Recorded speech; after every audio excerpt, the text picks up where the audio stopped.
Salmo de número 1, nós vamos ler aí do verso 1 até o verso 6. O subtítulo diz, a felicidade dos justos e o destino dos ímpios. Vamos lá. Bem-aventurado aquele que não anda no conselho dos ímpios, não se detém no caminho dos pecadores, nem se assenta na roda dos zombadores. Pelo contrário, o seu prazer está na lei do Senhor, e na sua lei medita dia e noite.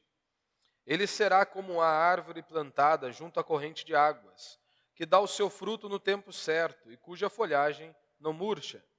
Tudo o que ele fizer prosperará. Não é assim com os ímpios. Eles são como a palha que o vento dispersa. Por isso, os ímpios não prevalecerão no julgamento, nem os pecadores na assembleia dos justos. Porque o Senhor recompensa o caminho dos justos, mas o caminho dos ímpios traz destruição. Até aí. O tema da minha mensagem hoje é o caminho da felicidade. Se você conhece um pouquinho o livro de Salmos, se você conhece um pouquinho dos Salmos, você sabe que o livro de Salmo, é uma coletânea de orações, de lamentações e de canções que os servos de Deus compuseram ao longo aí da história. É um livro extremamente importante para todos nós. Quando você vai para o Novo Testamento, há mais de 100 citações dos Salmos no Novo Testamento. Quem de nós não conhece, esses dias mesmo eu falei um pouco sobre o Salmo 23. Quem não conhece o Salmo do pastor? O Senhor é o meu pastor e nada me faltará. Inclusive, muitos ímpios colocam uma plaquinha com o Salmo em sua porta, na porta de suas casas, dizendo, o Senhor é o meu pastor e nada me faltará. Quem nunca, ao passar por problemas, dificuldades, se lembrou do Salmo 23, enquanto enfrentava inúmeros vales em sua vida, seja o vale da sombra da morte, como é descrito pelo salmista, o vale das crises existenciais e os inúmeros vales que nós podemos enfrentar. Os salmos, eles possuem inúmeras características, mas uma delas, se você conhece um pouquinho e talvez você já pôde observar, é que os salmos, eles terminam sempre com fé, sempre com pessoas posicionadas em Deus. O salmo nunca termina, pelo menos não na maioria das vezes, eles nunca terminam com um final feliz, dizendo que todos os problemas foram solucionados. Mas uma característica que nós vemos em grande maioria dos salmos é que eles terminam com fé. Ou seja, aqueles homens que estavam ali lamentando diante de Deus, colocando diante de Deus as suas aflições, os seus medos, os seus anseios, as suas preocupações, colocando diante de Deus as suas lutas. Esses homens que iniciaram o salmo com o coração muitas vezes angustiado e aflito diante de Deus, ao concluírem os salmos, você percebe que mesmo que os problemas estivessem diante deles, a posição, a atitude deles era completamente diferente. Ou seja, aqueles homens deram um passo de fé. Eles confiaram em Deus. Então é isso que nós percebemos aqui. Pessoas relatando as suas lutas, as suas angústias, mas homens terminando e concluindo o salmo, mesmo que o problema não estivesse resolvido, mas confiantes em Deus, tendo a certeza que Deus estava no controle da vida deles.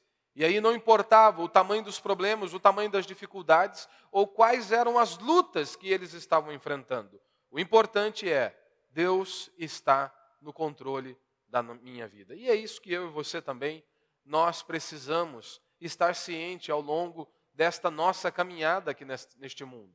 Nós vamos enfrentar inúmeros vales, vamos passar por inúmeras dificuldades, pessoas vão nos abandonar, pessoas irão morrer, outros podem ficar loucos, e nós iremos enfrentar inúmeros vales. Mas você precisa se lembrar que Deus está no controle. O livro de Salmos, ele é um grande exemplo que eu e você, do que nós precisamos fazer em nossa vida. Enquanto os problemas não se resolvem, nós precisamos seguir os princípios aqui dos Salmos. E qual é o princípio? Um dos princípios fundamentais é, mesmo que os problemas não estejam resolvidos, eu me posiciono em fé. Eu continuo crendo em Deus, eu continuo confiando em Deus. E é exatamente esta postura, esta posição que eu e você precisamos colocar em prática no nosso dia a dia. Porque vamos enfrentar inúmeras lutas. E aí? Nós vamos prostrar diante das adversidades? Vamos parar diante dos vales que enfrentarmos? Ou continuaremos crendo em Deus, confiando em Deus? Porque é exatamente isso que o livro de Salmos nos ensina. O livro de Salmos é como um oásis em meio ao deserto desta vida que nós vivemos. O oásis é justamente aquela figura de, mesmo em meio a um deserto, um local com água e uma vegetação desenvolvida ali. Ou seja, mesmo que ao redor só haja caos, não haja nada, só haja areia por todo lado, você vê um oásis ali no meio. Você enxerga um lugarzinho com água e vegetação desenvolvida ali. É exatamente isso que nós, ao irmos para o livro de Salmos, vamos nos deparar. O livro de Salmos é um livro de consolo, de refrigério, para mim e para você, para todo cristão genuíno, para todo cristão verdadeiro. Quando ele vai para o livro de Salmos, ele encontra um oásis em meio ao deserto. Ele encontra ali refrigério, renovo, consolo para a sua alma. Hernandes Dias Lopes, comentando um pouco sobre isso, ele diz que hoje no meio evangélico, parece que as pessoas tentam falar sobre santidade, ou inclusive mesmo sobre felicidade, e parece que são coisas incompatíveis para o cristão. E ele citou um exemplo, e nós ouvimos bastantemente este exemplo que ele citou. E muitos pregadores dizem, olha, Deus, Ele quer te fazer uma pessoa santa. Deus não quer te fazer uma pessoa feliz. Ou seja, Deus te chamou, Deus te separou para ser filho, e eu também falo isso. Que o objetivo principal de Deus não é que você seja feliz, mas sim ser filho de Deus, se parecer com Cristo. E aqui nós temos que tomar muito cuidado, porque parece que é quase que incompatível a ideia de você ser um cristão e ser feliz. Parece que há incompatibilidade entre as duas coisas. Parece que ou nós escolhemos ser cristãos verdadeiros, e aí não há felicidade alguma, não há nenhum prazer, não há nenhum deleite. Parece que nós temos que escolher. Todavia, quando nós vamos para as Escrituras, nós vemos sim que o povo de Deus é um povo feliz. É um povo abençoado. É um povo que está ali sendo suprido pelo seu Deus, pelo seu Criador. E é claro que quando eu falo de felicidade, eu não estou falando apenas quando as coisas financeiras ou as coisas ao seu redor estão tudo bem. A felicidade descrita aqui pelo salmista e por toda a Escritura é uma felicidade que vai além de bens materiais ou de conquistas neste mundo. É de nós nos deleitarmos em Deus, de nós realmente conhecermos ao nosso Senhor. A alegria de verdade, a maior alegria, é realmente em conhecer a Deus, é em amar ao Senhor, em conhecer ao nosso Criador. E é claro que nós desfrutamos de muitas bênçãos, isso é fato.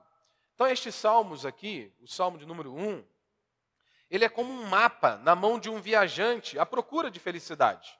Se você parar para meditar no salmo de número 1, você vai ver que ele é uma espécie de receita da verdadeira felicidade. E se há uma das coisas que o ser humano mais busca é ser feliz, é encontrar a felicidade. E se você quiser saber qual é o caminho da felicidade, você precisa meditar neste salmo. Você precisa olhar para este salmo, se debruçar neste salmo, se alimentar deste salmo. Porque ele está nos mostrando o caminho da verdadeira felicidade. E aqui nós podemos perceber que ele está nos mostrando que há contrastes na vida. Você tem ali o caminho dos ímpios, você tem o caminho do justo, você tem o caminho da felicidade, você tem o caminho da infelicidade, da desgraça, da ruína. Você vê aqui que há dois caminhos e também há dois destinos. Se você trilhar um caminho, você terá um destino. Se você trilhar o outro caminho, isso vai desembocar em outro destino. E ele está dizendo de forma muito clara, se nós queremos ser felizes, abençoados, nós precisamos trilhar o caminho da obediência a Deus, de meditarmos nas Sagradas Escrituras, de nos alimentarmos do Senhor e de evitarmos algumas coisas. Se você quer ser feliz, você precisa fazer alguma coisa. E o salmista está dizendo que é meditar na lei do Senhor, que é se submeter a Deus em sua palavra, submeter a Deus e a sua palavra. Nós temos aqui o caminho do justo e o caminho do ímpio. Nós temos um contraste diante de nós. Afinal de contas, a nossa vida, nós precisamos tomar inúmeras decisões diariamente. E aí, o que norteia a sua vida? Com base em que você toma as suas posições? Com base em que você se posiciona diante de inúmeros fatos da existência humana? Por quem você é conduzido? O que conduz a sua vida? O que norteia a sua vida? Essas são perguntas que nós devemos fazer. Quais serão os valores que te guiarão em sua jornada aqui neste mundo? Porque você precisa escolher. Eu preciso escolher. Nós precisamos escolher. Um caminho leva para a desgraça. O outro caminho nos leva para uma vida abençoada e cheia de glória, como diz aqui o salmista. E ele está afirmando com toda a propriedade que o crente, que o cristão, ele é abençoado sempre. Isto é algo inegociável. Ele não está dizendo que há uma possibilidade dele ser abençoado. Não, ele está dizendo o cristão, o crente, ele é abençoado sempre. Por outro lado, nós temos o contraste. E ele diz, o ímpio é maldito. E ímpio aqui é toda aquela pessoa que não se submete à palavra de Deus. Porque há muitos que podem estar dentro de um local de culto e serem ímpios. Então, ímpio aqui, entende-se isso. É toda aquela pessoa que não se submete a Deus, não se submete à sua palavra, não está nem aí para Deus. E o salmista está dizendo, este é um maldito. Então, eu quero falar apenas alguns pontos aqui. Primeiro, um aumento, nós temos aqui um aumento gradual da maldade.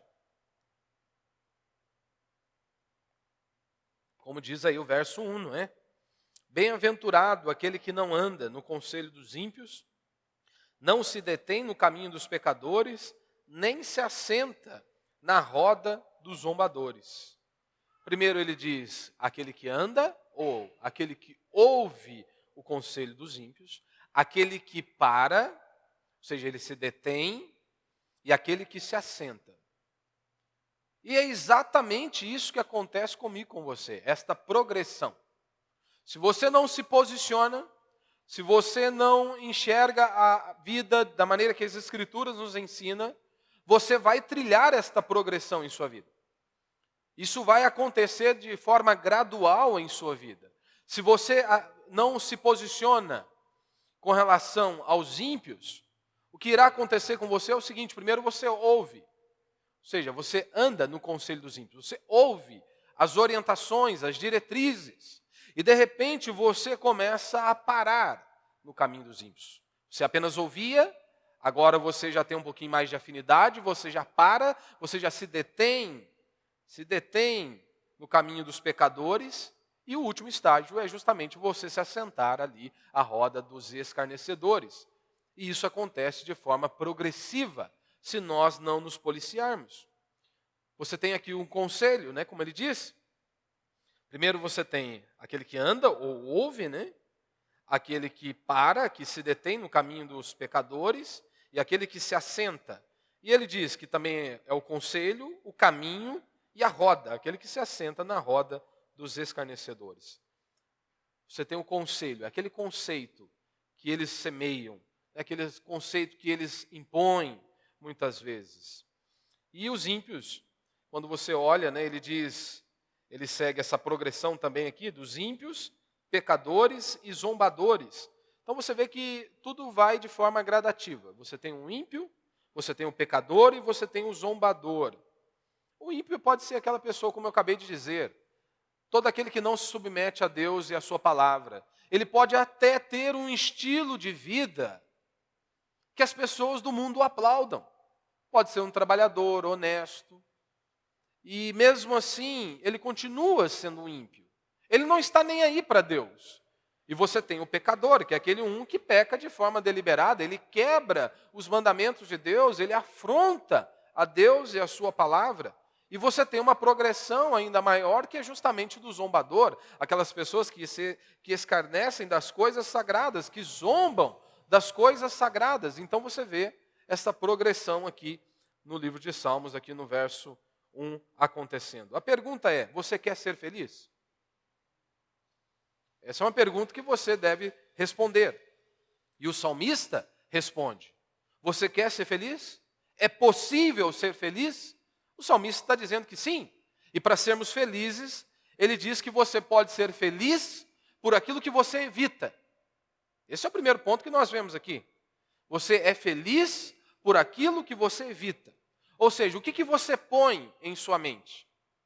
O que é sua mente? A sua mente ela está abastecida com o quê? Se você quer ser feliz, você precisa examinar o que está em sua mente, o que você enche a sua mente. Se você quer ser feliz, você precisa examinar com quem você anda. Porque o salmista está dizendo, para sermos felizes, bem-aventurado é isso, feliz, abençoado. Abençoado aquele que não anda no conselho dos ímpios, não se detém no caminho dos pecadores e nem se assenta na roda dos zombadores. Então, primeiro você tem que tomar cuidado com o que você coloca em sua mente, com quem você anda e aonde você vai. Se você quer ser feliz, você deve avaliar esses pontos. Se você quer ser feliz, e é possível ser feliz, ele diz que sim. Se você quer ser feliz, você pode ser feliz por aquilo que você faz. Ou seja, você precisa tomar uma posição, você precisa escolher. Como eu acabei de dizer, o que governa a sua vida? O que norteia a sua casa? O que governa o seu estilo de vida? As suas palavras, as suas ações, as suas reações são baseadas em quê? O seu projeto existencial é pautado em quê? Se você quer ser feliz, o salmista está dizendo que você é feliz por aquilo que você faz. Ou seja, você precisa pautar toda a sua vida pela palavra de Deus. A sua vida tem que ser norteada pelas Escrituras. Como ele diz aqui de forma muito clara. Ele diz, olha, pelo contrário, o seu prazer está na lei do Senhor. E na sua lei ele medita de dia e de noite. Se você quer ser feliz, a sua vida tem que ser norteada pela palavra de Deus. E eu não estou dizendo você apenas ter uma Bíblia em sua casa. Porque todos nós, eu creio que todos aqui têm uma Bíblia. Mas o que é de fato a Bíblia para você? É um amuleto da sorte? Não é isso que o salmista está dizendo. Ele está dizendo que nós temos prazer. Nós nos deleitamos na lei de Deus. Nós conhecemos ao Senhor por meio de sua palavra. Então não é para abrir a Bíblia lá no Salmo 23 ou no Salmo 91 e largar ali. Ele está dizendo, medita. Ou seja, você vem para o culto, você ouve a palavra de Deus, você volta para a sua casa e se prostra diante do Senhor e você rumina aquilo durante a semana. Você busca, você volta para o texto e vai se aprofundar naquelas verdades bíblicas ali que você ouviu aqui no culto, que você ouviu lá muitas vezes num pequeno grupo. Aí você volta para a sua casa e se alimenta. Então a Bíblia não é um amuleto. Para você ser feliz, você é feliz por aquilo que você faz. E o salmista está dizendo, o caminho para a felicidade é ter uma vida pautada na palavra de Deus. É ter uma vida norteada pelas Escrituras. Não há felicidade. Não espere felicidade se a sua vida não está sendo norteada pelas Sagradas Escrituras. Não espere ser abençoado por Deus se você não estiver prostrado diante dele. Você quer ser feliz? Você é feliz por quem você é. E o salmista está dizendo muito claro, no verso 3, ele é como uma árvore plantada junto à corrente de águas, que dá o seu fruto no tempo certo e cuja folhagem não murcha. Tudo o que ele fizer prosperará. Você notou? Ele diz que nós podemos ser felizes. Felizes por aquilo que nós somos, quem nós somos. Não em nós mesmos, mas em Cristo Jesus. E o salmista está dizendo, olha, ele é abençoado. Ele é como uma árvore planejada. Uma árvore que está ali plantada no local estratégico. E é exatamente isso que Deus fez conosco. Deus nos separou antes da fundação do mundo. Nós somos propriedade exclusiva de Deus. Nós estamos debaixo da graça de Deus. Por isso nós somos abençoados. Agora, se você não vive de acordo com a palavra de Deus, se nós não vivermos de acordo com a palavra de Deus, nós vamos tomar decisões erradas em todas as áreas de nossa vida. Se você não está, a sua vida não está pautada, não é conduzida, norteada pela palavra de Deus, se prepare, porque você vai tomar decisões erradas em todas as áreas de sua vida. O segundo ponto que nós vemos aqui, o caminho dos ímpios e o caminho de Deus. Você tem este contraste aqui.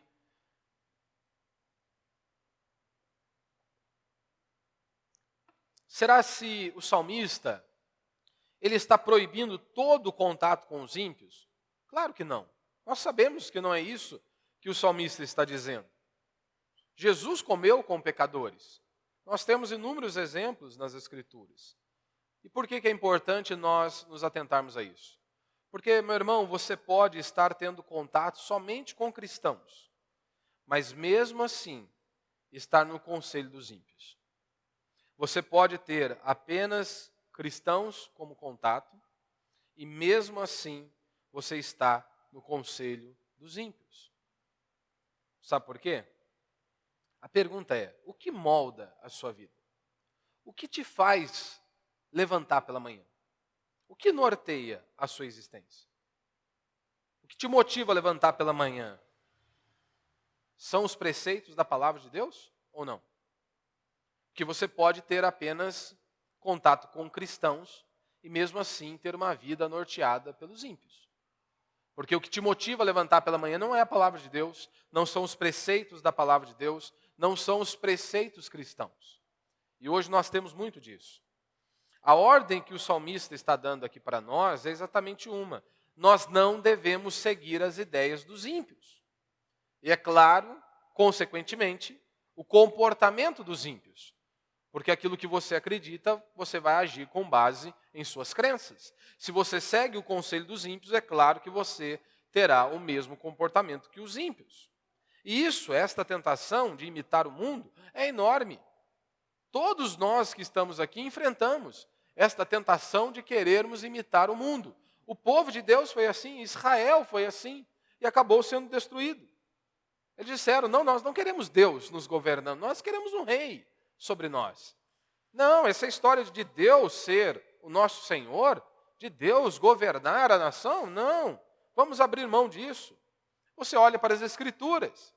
Há um rei que de repente ele olha para uma nação pagã e eles olham para o rei olha para a nação e viu que aquela nação prosperou de forma assustadora, é a superpotência da época. E aí então este rei ele vai ter com esses homens para ver qual é o segredo do sucesso, qual é o segredo da força e daquela prosperidade. E aí então esse rei levanta um altar da mesma maneira que os pagãos. Ou seja, ele seguiu o mesmo caminho dos ímpios. Quando nós olhamos para as falsas igrejas, é exatamente isso que aconteceu. Quando você olha, por exemplo, para a Europa, você vê uma destruição total. Igrejas literalmente mortas. Os prédios de igrejas que eram usados para comportar o povo de Deus, a maioria deles foram vendidos, seja para teatros, bares, boates ou outras coisas. Literalmente a igreja morreu. E por que a igreja morreu? Simplesmente porque ouviram o conselho dos ímpios. Simplesmente porque deixaram os princípios dos ímpios entrarem dentro da igreja. E essa é a nossa luta constantemente. O feminismo, tudo quanto é coisa você vê entrando dentro da igreja. E essa luta. A Bíblia deixa de ser a palavra de Deus, ela contém a palavra de Deus. Ou seja, de um livro que não contém erros, passa agora a ser um livro que contém apenas a palavra de Deus, mas que é um livro falho. E aí então eles começam a inserir todo o pensamento mundano, ímpio, dentro da igreja. E é exatamente isso que nós vemos hoje, não é? Quantas famílias que o corpo está numa igreja local, mas o que rege os pensamentos são os ímpios. Talvez você possa ser uma dessas pessoas. Você pode estar aqui, com o corpo em uma igreja local, mas a sua vida, a sua família é norteada por ímpios. Por quê? Ao invés de ficar com a palavra de Deus, você decide ouvir psicólogos. Você decide ouvir homens que estão ensinando as pessoas como criar filhos, por exemplo, sendo que os próprios filhos deles estão lá internados em clínicas de reabilitação. Você simplesmente abre mão do que a Escritura diz de como criar um filho para ouvir um psicólogo, que ele não consegue sequer colocar a família dele nos eixos, nos trilhos, mas quer colocar a sua. E hoje nós vemos muitos cristãos fazendo isso. Eles simplesmente negligenciam a Bíblia, a palavra de Deus, para ouvir conselho de ímpios, de homens mortos, como diz as Escrituras. E esperam ter bênção de Deus. Esperam ter o aval e a proteção de Deus sobre os seus lares. Não terão. Claro que não terão. Simplesmente negligenciam a palavra de Deus. Eles acham que o que esses homens mortos vão falar é muito mais produtivo e abençoador que as Escrituras. Isso é uma tolice, isso é loucura. Isso é loucura. Quantas mães, crentes, olham para suas filhas e dizem, olha, você tem que trabalhar, você tem que estudar muito para você não depender de homem nenhum. De onde que ela arrancou isso? E aqui você já vê a noção, qual que é o objetivo da escola. Não é buscar conhecimento. O objetivo da escola é simplesmente que você possa se qualificar para ter um canudo, para você ter um trabalho melhor. Só isso, para que você ganhe mais lá fora. Então, escola não tem nada a ver com conhecimento para muitas dessas pessoas. Tem nada a ver com conhecimento. É simplesmente um meio para filtrar ali quem vai ganhar mais ou quem vai ganhar menos. E aí a mãe crente olha para a filha e diz isso. Você tem que estudar bastante para você não depender de homem algum. De quem ela ouviu isso? Esse conselho não é do apóstolo Paulo, não é de Isaías, não é de Jeremias. Esse conselho é de feminista, de inúmeras feministas, uma delas Simone de Beauvoir. E essa mãe simplesmente reverbera um ensino que não está na palavra de Deus. Porque convenhamos, se uma mãe ela olha para sua filha e diz isso, olha, estuda mesmo para você não depender de homem algum, meu irmão, pense comigo, como que uma mulher dessa, uma moça dessa, vai sobreviver a um relacionamento? Como? A um casamento? Não vai sobreviver. Porque convenhamos, se ela entrar num relacionamento com essa mentalidade individualista, de individualismo, como que vai manter um relacionamento de pé? Porque casamento é dependência mútua. Seja a mulher dependendo do marido e o marido dependendo da mulher. Isso é um casamento. É uma entrega total. Como então entrar num casamento com uma perspectiva dessa? Você nota? Consegue notar? Que o ensino, o pensamento que norteia muitos lares hoje não é as Escrituras. Eu estou falando acerca disso, mas você põe isso na criação dos filhos, você põe no relacionamento conjugal, você põe no relacionamento nosso, como irmãos, você vai ver que muitas das vezes não é guiado pelas Escrituras, e sim por ímpios. As famílias estão sendo guiadas por homens, mas que possuem um título, são doutores. Mas doutores que estão mortos à luz das Escrituras. Mas o ser humano adora título. O ser humano adora, desde que fulano, ele está lá, ele é doutor. As pessoas simplesmente se rendem aos seus ensinos. E depois não conseguem compreender porque a vida está uma desgraça. Porque a vida está ali um caos total. Porque eles simplesmente decidiram ouvir homens mortos. Eles simplesmente se renderam a homens mortos. Como eu acabei de dizer, grande parte desses homens que se dizem doutores, e que estão ali aptos para ensinar, têm os seus filhos aí em clínicas de recuperação para dependentes químicos, E os crentes preferem ficar com esses homens do que com a palavra de Deus, Quantos jovens têm seguido garotos como modelo, mas garotos que o estilo de vida deles é totalmente destrutivo. Eles não seguem, por exemplo, Davi. Eles não seguem os servos de Deus. Eles preferem seguir o idiota lá da escola. Eles preferem seguir o idiota lá da esquina, o Zé Droguinha, para depois vai reclamar da vida lá na frente.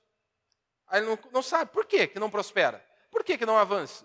Por que não tem a bênção de Deus sobre ele? Ora, porque ele decidiu seguir o Zé Droguinha. ele decidiu seguir qualquer outro exemplo que não seja as Escrituras.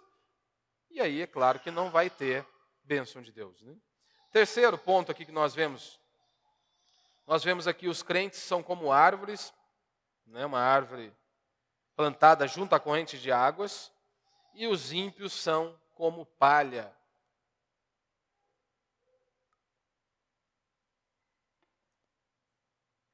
Se você notou aqui o contraste, né? Ele diz que o crente é como uma árvore bem regada. E o ímpio, nem árvore ele é. Ele diz que ele é uma palha. O contraste natural, qual seria? Uma árvore bem plantada, bem regada, uma árvore boa, em contraste com uma árvore plantada em um local ruim. Mas não é este o cenário que ele está dizendo. Ele não está dizendo que o cristão, que o crente é uma árvore boa e o ímpio é uma árvore ruim, sem água, que morre logo. Ele não está dizendo que é isso. A aplicação que ele está fazendo aqui é o seguinte: o cenário é infinitamente pior do que ser uma árvore ruim. Ele diz que o cenário é infinitamente pior, porque ele coloca o ímpio como palha. Ou seja, ele não tem raiz, ele está morto. E o final dele é completamente sombrio. Você percebe isso de maneira muito clara aqui no Salmo. O problema é que muitas vezes o crente, ele se sente como palha e acha que os ímpios são uma árvore boa. Sabe por que isso acontece? Talvez pode acontecer com você. Você pode olhar para si e achar que é uma palha. E olhar para o ímpio e achar que o ímpio é uma árvore boa. Porque o ímpio prospera, porque o ímpio tem isso, o ímpio tem aquilo. Sabe por que muitas vezes você se sente como uma palha? Porque às vezes você está pensando como ímpio. Simplesmente por conta disso, porque você pode estar pensando como ímpio. Medindo o seu êxito com base nas coisas deste mundo. É assim que o ímpio procede. Ele avalia o seu êxito com base nas coisas deste mundo. Convenhamos, se fosse assim, quando Jesus estava lá falando sobre o rico e o Lázaro, qual era o cenário ali? Todos nós nos lembramos. Parecia que Lázaro era palha. E o rico é que era árvore. Porque o cara vivia uma vida que aproveitava de tudo. Lázaro está ali, totalmente, aos olhos deste mundo, um arrebentado, um ninguém. Meu irmão, por mais próspero que um crente seja neste mundo, ele sempre será um mendigo. Por mais próspero que um crente seja neste mundo, ele sempre será um mendigo. Ele sempre vai ser alvo de zombaria. O cristão sempre vai ser assim. Porque ele decidiu, ele escolheu a privação. Ele escolheu seguir a Deus e a sua palavra, porque ele vislumbra algo infinitamente maior do que 70 ou 100 anos neste mundo. O crente, ele vai ser alvo de zombaria porque ele vislumbra a eternidade. Ele vislumbra algo infinitamente maior, que é um dia estar com Deus, um dia estar com Cristo e passar a eternidade conhecendo ao Senhor. Por isso que os ímpios vão zombar de nós. Por que você não pode? Está vendo? Você não pode ter 2 mulheres. Ah, você não pode ter esse estilo de vida. É claro que não podemos e nem queremos, porque vislumbramos algo infinitamente maior. Aqui, na Almeida século 21, ele vai dizer, né, ele será como uma árvore plantada junto à corrente de águas. Na revista atualizada ele diz, né, ele é uma árvore frondosa, né? Porque essa é a realidade acerca de nós. Aqueles que se submetem a Deus e a sua palavra, eles são abençoados por Deus. A graça, o amor de Deus nos regam e nos mantém de pé. É a graça de Deus, é o amor de Deus, a misericórdia de Deus que nos mantém de pé. Quantos ímpios aí surtam com coisas tão pequenas e o cristão, ao enfrentar muitas dificuldades, muitos problemas, por que ele não surta? Você mesmo. Às vezes passa por tantos vales, por quê? Como não surtou ainda? Ora, a única explicação é a graça de Deus. É o amor de Deus nos regando e nos mantendo de pé. É Ele nos sustentando. em meio às adversidades. Note que o texto aqui, ele está dizendo, né? Tudo o que ele fizer prosperará. No verso 3, final do verso 3, né? Tudo o que ele fizer prosperará. O texto não está dizendo que nós não teremos problemas, seja conjugais. O texto não está dizendo que nós não vamos ter problema com os nossos filhos. O texto não está dizendo que nós teremos problemas financeiros ou qualquer outro problema que você possa pensar. O texto não está dizendo isso. Mas ele está garantindo, tudo o que ele fizer prosperará. Tudo o que o crente faz, ele é bem sucedido. E aqui não é uma interpretação à la de Macedo, é uma interpretação bíblica.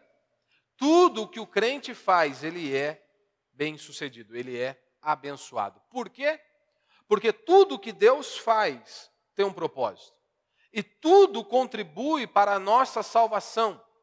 Tudo contribui para a glória de Deus, para que no final Deus seja glorificado por meio da nossa existência. Como diz o apóstolo Paulo em Romanos, tudo coopera para o bem daqueles que amam a Deus. Então o crente ele não tem ano ruim. Ele não é um derrotado, ele é sempre e sempre será abençoado, porque a bênção de Deus está sobre ele. Nós vemos isso quando nós olhamos para a vida de José. José foi vendido, José está na cadeia, e diz a Escritura que tudo isso contribuiu. Tudo isso estava no plano de Deus.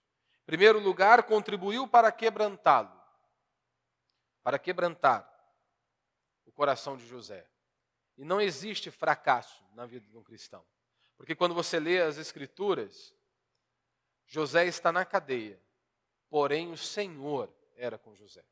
Ele era abençoado porque Deus estava com ele.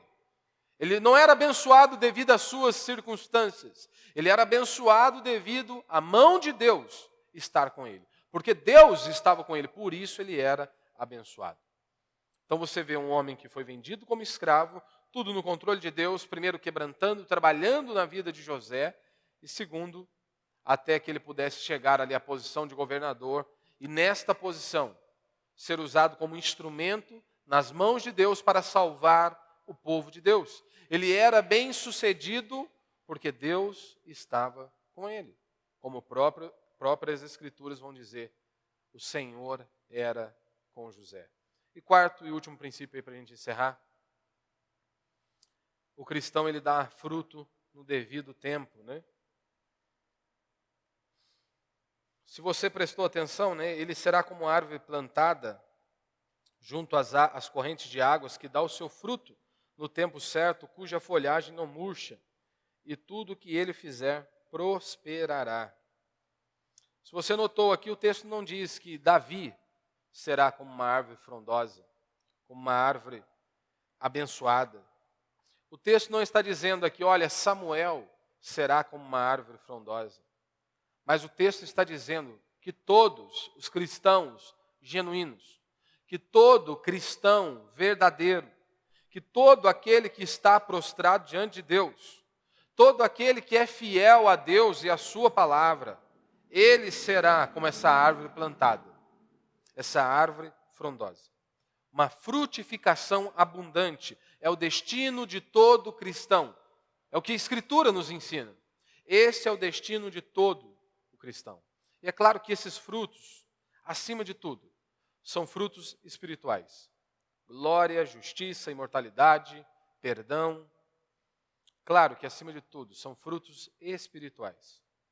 A pergunta que pode muitas vezes passar em meio em seu coração é, mas quando é esse devido tempo? Quando que vai ocorrer isso? Que dá o seu fruto no tempo certo.